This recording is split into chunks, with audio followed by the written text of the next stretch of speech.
Saya Cynthia Rompas masih menemani Anda di Kompas Petang. Saudara, kapal perang TNI Angkatan Laut KRI Teluk Hading 538 terbakar di perairan Selayar, Sulawesi Selatan.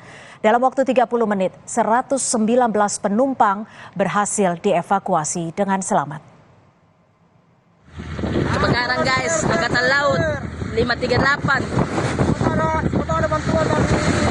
Kebakaran habis. Kapal perang TNI Angkatan Laut KRI Teluk Hading 538 terbakar di perairan Selayar, Sulawesi Selatan kemarin siang. Kapal ini berangkat dari Jakarta dan seharusnya tiba di Papua wilayah Kormada 3 untuk melaksanakan operasi rutin.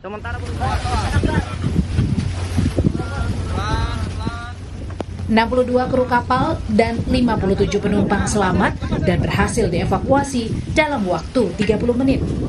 Penyebab kebakaran masih dalam penyelidikan pihak TNI.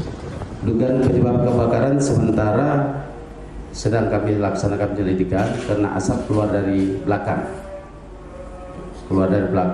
Dan itu cukup tebal.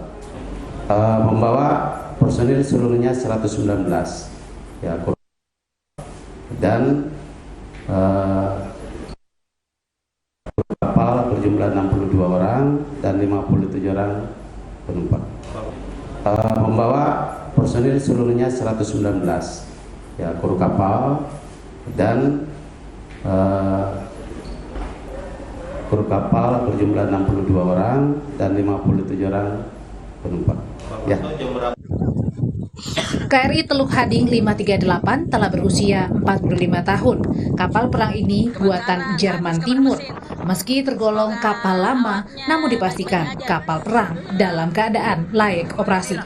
Tim Liputan Kompas TV. Kapal KRI Teluk Gading yang diinformasikan terbakar, memang betul kenyataan.